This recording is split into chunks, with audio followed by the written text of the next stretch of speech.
ನಮಸ್ತೆ friends, Sunil Bhoomika life line YouTube ಚಾನಲ್‌ಗೆ ಎಲ್ಲರಿಗೂ ಸ್ವಾಗತ. ನಾವು ಪಾರ್ಟ್ 1 ವಿಡಿಯೋದಲ್ಲಿ ಗುಲ್ಮರ್ಗ ನೋಡಿದ್ದು, ಮತ್ತೆ ನಾವು ಬಂದು ಕಾಶ್ಮೀರ್‌ಗೆ ಲ್ಯಾಂಡ್ ಆಗಿದ್ದಂತ ಎಲ್ಲ ವಿಡಿಯೋನು ಹಾಕಿದೆ ನಾನು. ಈ ಸೆಕೆಂಡ್ ವಿಡಿಯೋದಲ್ಲಿ ನಾವು ಇವತ್ತು ಸೋನ್ಮಾರ್ಗ್ ಹೊರಟಿದ್ದು. Sonmarg one day, next day ಬಂದು ದಾಲ್ ಲೇಕು, ಹಾಗೆ ಪಹಲ್ಗಾಮ್ 3 ದಿವಸ ಆಲ್ಮೋಸ್ಟ್ ನಾವು ಅಲ್ಲಿ ಕವರ್ ಮಾಡಿದ್ವು. ಈ ವಿಡಿಯೋದಲ್ಲಿ ಎಲ್ಲ ಕವರ್ ಮಾಡಿದ್ದೀನಿ.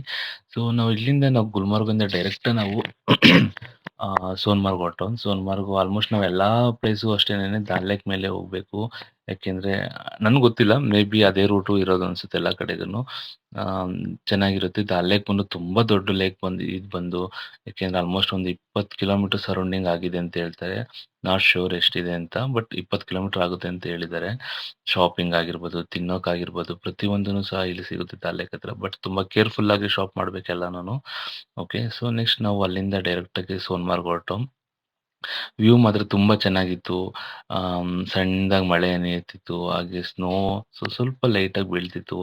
ಸಖತ್ತಾಗಿತ್ತು ಜಾಗ ಮಾತ್ರ. ನಾವು ಇದು ಹೋಗ್ತಾ ಹೋಗ್ತಾ ತೆಗ್ದಂತ ವ್ಯೂಸ್ ಇದು ವಿಡಿಯೋ ತುಂಬಾ ಚೆನ್ನಾಗಿತ್ತು. ಎಲ್ಲ ನಾವು ಪೂರಾ ನಾವು ಅಲ್ಲಿಂದ ನಾವು ಎಲ್ಲಿ ಹಿಲ್ ಸ್ಟೇಷನ್ ಸ್ಟಾರ್ಟ್ ಆಗುತ್ತೋ ಅಲ್ಲಿಂದನೂ ಸಹ ಇದೇ ತರ ವ್ಯೂ ಸಿಗುತ್ತೆ ಪ್ರತಿ ಸೋನ್ಮಾರ್ಗ್ ರೀಚ್ ಆಗೋವರೆಗೂನು. ತುಂಬಾ ಚೆನ್ನಾಗಿರುತ್ತೆ.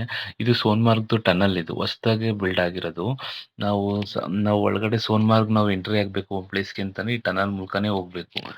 ಯಾಕೆಂತಂದ್ರೆ ಈಗ there is no other way ಅಂತ ಹೇಳ್ತಾರೆ. ಇಲ್ಲಿಂದನೇ ಹೋಗ್ಬೇಕು. ಇಲ್ಲಿಂದ ನಾವು ಲೇಹ್ ಲಡಾಖು ಸಹ ಹೋಗ್ಬೋದು. ಇದೇ ರೂಟು ಲೇಹ್ ಲಡಾಖ್ ಸಿಗುತ್ತೆ. ಆಲ್ಮೋಸ್ಟ್ ಒಂದು ಸುಮಾರು ಕಿಲೋಮೀಟರ್ ಇದೆ. ಎಷ್ಟು ಅಂತ ಗೊತ್ತಿಲ್ಲ. ಬಟ್ ತುಂಬಾ ಲಿಮಿಟ್ ಸ್ಪೀಡಲ್ಲೇ ಹೋಗ್ಬೇಕು. ನಾನು ಈ ವಿಡಿಯೋನ ಸ್ಪೀಡ್ ಮಾಡಿದ್ದೀನಿ ತುಂಬಾ ಕಿಲೋಮೀಟರ್ ಇದ್ದಿದ್ರಿಂದ. ಇದು ಕ್ಲೋಸ್ ಆಗ್ತಿದ್ದಂಗೆ ಮಾತ್ರ ಸೂಪರ್ ಆಗಿರೋ ವ್ಯೂ ಕಾಣಿಸುತ್ತೆ ನೋಡಿ. ಎಲ್ಲ ಫುಲ್ಲು ಸ್ನೋ ಆಗಿರುವಂಥದ್ದು, ಮಂಜು ತುಂಬ್ಕೊಂಡಿರುವಂಥದ್ದು. ಇಲ್ಲಿಂದ ಒಂದು 2 ಕಿಲೋಮೀಟರ್ ಆಗುತ್ತೆ ಅಷ್ಟೇನೆ ಅಲ್ಲಿ ಸೋನ್ಮಾರ್ಗ್ ಸ್ಪಾಟ್‌ಗೆ. ಅಲ್ಲಿ ರೀಚ್ ಆದ್ಮೇಲಂತೂ ಪ್ರತಿಯೊಬ್ರುನು ಅಷ್ಟೇನೆ, ಅದು horse riding, car riding, bike riding ಅಂತ ತುಂಬಾ ಹಿಂಸೆ ಮಾಡ್ತಾರೆ. ಯಾವ್ದಕ್ಕೂ ನಾವು ಇದ್ ಮಾಡಕ್ ಹೋಗ್ಬಾರ್ದು. ನಮ್ ಡ್ರೈವರ್‌ಗಳು ಅವರು ಸಹ ಕೇಳ್ತಾರೆ. ಅಲ್ಲೇ ಮಿಂಗಲ್ ಆಗ್ಬಿಟ್ಟಿರ್ತಾರೆ ಎಲ್ಲ. ಅಲ್ಲೋಗಿ, ಇಲ್ಲೋಗಿ ಅಂತ ಹೇಳ್ತಾರೆ. ನಿಮ್ ಚಾಯ್ಸ್ ಅಲ್ಲಿ ನೀವು ಹೋಗ್ಬೋದು. ತುಂಬಾ ಬಾರ್ಗೇನ್ ಮಾಡಿ ₹1000 ಕೇಳಿದ್ರೆ ₹300 ಕೇಳಿ, ಅಷ್ಟು ಬಾರ್ಗೇನ್ ಮಾಡಿದ್ರೆ ಅಷ್ಟೇ ಅಲ್ಲಿ ಸರ್ವೈವ್ ಆಗ್ಲಿಕ್ಕಾಗೋದು. ಅಲ್ಲೋಗಿ ನಮ್ ಪಾಪು ಆಟ ಆಡ್ತಿದ್ನಲ್ಲ, ಅವ್ನು ಕೂತ್ಕೊಂಡು ರೀಲ್ಸ್ ಮಾಡೋಣ ಅಂತ ಪ್ಲಾನ್ ಮಾಡ್ದೋ. ನಾನು ರೀಲ್ಸ್ ಮಾಡಿದೀವಿ. ನಾನು ಶಾರ್ಟ್ಸ್ ಅಲ್ಲಿ ಹಾಕಿದೀನಿ ನೋಡಿ ಅಲ್ಲಿ. ಅಲ್ಲಿಂದ ಡೈರೆಕ್ಟ್ ನಾವು ಸೋನ್ಮಾರ್ಗ್ ಮುಗಿಸ್ಕೊಂಡು ದಾಲ್ ಲೇಕಲ್ಲಿ ನಮ್ಗೆ ರೂಮ್ ಬುಕ್ ಆಗಿತ್ತು. ಇಲ್ಲಿ ಶಿಕಾರ ರೈಡ್ ಅಂತ ಕರೀತಾರೆ ಇದನ್ನ. ನಾನು, ನನ್ನ ಪಾಪು, ನನ್ನ ವೈಫು 3 ಜನ ಶಿಕಾರ ರೈಡ್‌ಗೆ ಕೂತ್ಕೊಂಡು, ನಮ್ಗೆ ಹೋಟ್ಲು ಎಲ್ಲಿ ಬುಕ್ ಆಗಿರುತ್ತೋ ಅಲ್ಲಿ ಕರ್ಕೊಂಡು ಹೋಗ್ತಾರೆ ಈ ಶಿಕಾರ ರೈಡಲ್ಲಿ, ದಾಲ್ ಲೇಕಲ್ಲೇ. ಸೊ ಒಂದ್ ಅರ್ಧ ಗಂಟೆ, 1 ಅವರು ಶಿಕಾರ್ ರೈಡ್ ಅಂತಂದ್ರೆ ಅಲ್ಲಿ ಪೂರಾ ಏನೇ ಅಲ್ಲೂ ದಾಲ್ ಲೇಕ್ ಒಳಗಡೆನು ತುಂಬಾ ಶಾಪಿಂಗ್ಸ್ ಇದೆ. ಏನಾದ್ರು ತಗೋಬಹುದು. ಬಟ್ಟೆಗಳಿಂದ ಹಿಡಿದು ಅದು ಇದು ಏನೇನೋ ಇರುತ್ತೆ, ಅಲ್ಲೂ ಶಾಪಿಂಗ್ ಮಾಡ್ಬೋದು. ಬಟ್ ನಾವೇನು ಶಾಪಿಂಗ್ ಮಾಡ್ಲಿಲ್ಲ. ಬಿಕಾಸ್ ತುಂಬಾ ಕಾಸ್ಟ್ಲಿ ಹೇಳ್ತಾರೆ ಅಂತ ಗೊತ್ತಿತ್ತು. ನಾವೇನು ಮಾಡ್ಲಿಕ್ಕೆ ಹೋಗ್ಲಿಲ್ಲ. ಅದಾದ್ಮೇಲೆ ತುಂಬಾ ಚಳಿ ಇತ್ತು, ಸಿಕ್ಕಾಪಟ್ಟೆ ಚಳಿ ಇತ್ತು. ನಾವು ಮೊದ್ಲು ಒಳಗಡೆಗೆ ಹೋಗಿ ರೂಮ್‌ಗೆ ಹೋದ್ರೆ ಸಾಕಪ್ಪ ಅನ್ನೋ ತರ ಆಗಿತ್ತು. ನಾನು ಒಳಗಡೆ ದಾಲ್ ಲೇಕಲ್ಲಿ ನಮ್ಗೆ ಬೋಟ್ ಹೌಸ್ ಇದ್ದಿದಂತದ್ದ, ನಾವು ಸ್ಟೇ ಇದ್ದಿದ್ನ ನಾನು ರೆಕಾರ್ಡ್ ಮಾಡ್ಕೊಳ್ಳಿಕ್ ಆಗ್ಲಿಲ್ಲ, ಮಿಸ್ ಮಾಡ್ಕೊಂಡೆ. ಬಟ್ ಚೆನ್ನಾಗಿತ್ತು ಒಳಗಡೆ. ಬಟ್ ಸಿಕ್ಕಾಪಟ್ಟೆ ಚಳಿ ಅಂದ್ರೆ ಚಳಿ. ನಮ್ಗೆ ಅವ್ರು ಹೀಟರ್ ಕೊಟ್ರು. ಹೀಟರ್ ಕೊಟ್ಟಿಲ್ಲ ಅಂತಂದ್ರೆ ದೇವ್ರಾಣೆ ಇರಕ್ ಆಗ್ತಿರ್ಲಿಲ್ಲ ಅಲ್ಲಂತೂ. ಸಾರಿ ಫ್ರೆಂಡ್. ಅಷ್ಟು ಏನು ಚಳಿ ಇತ್ತು. ಸಮ್‌ಹೌ ನಾವು ಲೈಕ್ ಬೆಡ್ಡಿಂದ ಕೆಳಗಡೆಗೆ ಇಳಿಲಿಲ್ಲ, ಆ ಮಟ್ಟಕ್ಕೆ ಚಳಿ ಇತ್ತು. ಅಲ್ಲಿ ನಾವು ಶಿಕಾರ್ ರೈಡ್‌ಗೆ ಹೋಗ್ತಾ ಅಲ್ಲಿ ಆಹ್, ಚಾ ಕಾವಾ ಅಂತ ಕೊಡ್ತಾರೆ, ಒಂದು ಕಾಫಿ ತರ. ಮಿಸ್ ಮಾಡ್ದಂಗ್ ಕುಡೀರಿ ಎಲ್ಲಾರುನು ಅದನ್ನ. ಸಖತ್ತಾಗಿರುತ್ತೆ ಮಾತ್ರ. ಒಂಥರ ಲೆಮನ್ ಟೀ ತರ ಇರುತ್ತೆ. ಬಟ್ ಅಲ್ಲಿ ಅಲ್ಲಿದ ಒಂದು ಫುಡ್ ಒಂಥರ ಡ್ರಿಂಕ್ಸ್ ಅದು. ಸೊ ಅಲ್ಲಿಂದ ನಾವು ನೆಕ್ಸ್ಟ್ ಡೇ ನಾವು ಬಂದಿದ್ದು ನಾವು ಪೆಹಲ್ಗಾಮು. ಹಾರ್ಸ್ ರೈಡಿಂಗ್ ಬಂದಿದೆ. ಆಕ್ಚುಲಿ ನಾನು ಹಾರ್ಸ್ ರೈಡಿಂಗ್ ನಾನು ಹಾಕಿಲ್ಲ. ಹೆಂಗಿತ್ತು ಅಂತಂದ್ರೆ ಸಿಕ್ಕಾಪಟ್ಟೆ ಕಷ್ಟ ಆಗಿತ್ತು. ನಾನು ಪಾಪು ಹಿಡ್ಕೊಂಡಿದ್ದೆ. ನಾನು ಕುದುರೆಲಿ ಬಂದೆ. ನನ್ನ ವೈಫ್ ಇನ್ನೊಂದು ಕುದುರೆಲಿ ಬಂದ್ರು. ಸಿಕ್ಕಾಪಟ್ಟೆ ಕಷ್ಟ ಇತ್ತು. ಯಾಕಾದ್ರೂ ಹತ್ಬಿಟ್ವೋ ಲೈಕ್ ಹಾರ್ಸ್ ರೈಡಿಂಗ್ ಅಂತ ಅನ್ಸಿತ್ತು. ಬಟ್ ಅಲ್ಲಿಂದ ಬಂದ್ಮೇಲೆ ಇಲ್ಲಿ ಪ್ಲೇಸ್ ಚೆನ್ನಾಗಿತ್ತು. ಇದು ಮಿನಿ ಸ್ವಿಟ್ಜರ್ಲ್ಯಾಂಡ್ ಅಂತ ಕರೀತಾರೆ. ಇದು ಒಂದು ಜೂನ್, ಜುಲೈಯಲ್ಲಿ ಹೋದ್ರೆ ಸಖತ್ತಾಗಿರುತ್ತೆ ಅಂತ ಹೇಳ್ತಾರೆ. ನೋಡುವಂಥದ್ದು ಒಳ್ಳೆ ಪ್ಲೇಸೇನೆ.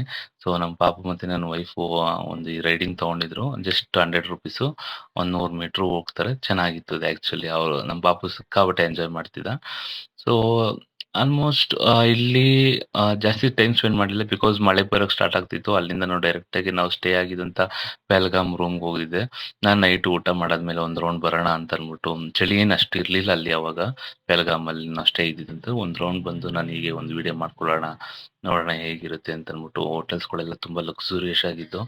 ಸೊ ಅಲ್ಲಿಂದ ನಾವು ನೆಕ್ಸ್ಟ್ ಡೇ ಬೆಳಿಗ್ಗೆ ರಿಟರ್ನ್ ಟು ನಾವು ಶ್ರೀನಗರ ಏರ್‌ಪೋರ್ಟ್‌ಗೆ ಬಂದು. ಸೊ ಅಷ್ಟೇನೆ ಫ್ರೆಂಡ್ಸ್. ಸೊ ಇದು ಪಾರ್ಟ್ 2 ಆಗಿ ನಾನು ಹಾಕಿದ್ದೀನಿ ನಾನು ಕಾಶ್ಮೀರದ್ದು. ಇದೆಲ್ಲ ನಾವು ತೆಗ್ದಿದಂಥ ಫೋಟೋಸ್‌ಗಳು. ನೋಡಿ ಲೈಕ್ ಮಾಡಿ, ಶೇರ್ ಮಾಡಿ, ನಮ್ಮ ಯೂಟ್ಯೂಬ್ ಚಾನಲ್‌ನ ಎಲ್ಲರೂ ಸಬ್ಸ್ಕ್ರೈಬ್ ಮಾಡಿ, ಹೀಗೆ ಬೆಳೆಸಿ ಅಂತ ಕೇಳ್ಕೊತೀನಿ. ಇದೆಲ್ಲ ನಮ್ಮ ಸಮ್ ಕ್ಲಿಕ್ಸ್ ಫೋಟೋಸ್‌ಗಳು ನಮ್ಮ ಕಾಶ್ಮೀರದಲ್ಲಿ ಇದ್ದಿದ್ದಂತ ನಮ್ಗಿಬ್ರು ಫ್ರೆಂಡ್ಸ್ ಸಿಕ್ಕಿದ್ರಲ್ಲಿ ಕಪಲ್ಸು. ಅವರು ಸಹ ಅವ್ರ ಫೋಟೋ ಸಹ ಹಾಕಿದ್ದೀನಿ ಇಲ್ಲಿ ನೋಡಿ. So yeah friends, thank you so much for watching this video and ಹೀಗೆ ಸಬ್ಸ್ಕ್ರೈಬ್ ಮಾಡ್ಕೊಂಡು ಎಲ್ಲರಿಗೂ ಶೇರ್ ಮಾಡಿ. ಏನೇ ಡೌಟ್ಸ್ ಇತ್ತು ಕಾಶ್ಮೀರ್‌ಗ ಏನಾರ ಪ್ಲಾನ್ ಮಾಡಿದ್ರೆ ದಯವಿಟ್ಟು ಕಮೆಂಟ್ ಹಾಕಿ. ನಾನು ಎಲ್ಲ ಏನಾದ್ರು ಡೌಟ್ ನನ್ಗೆ ಗೊತ್ತಿರುವಂಥ ಡೌಟ್ ಎಲ್ಲಾನು ಕ್ಲಿಯರ್ ಮಾಡ್ತೀನಿ. ಯಾವುದೇ ಥರ ಡೌಟ್ಸ್‌ಗಳು ಏನೇ ಪ್ಲಾನ್ ಮಾಡ್ಕೋಬೇಕು ಅಂತಂದ್ರೂ just message in the comment box. Okay, will help you and thank you. Bye bye. You can watch all the photos. Take care.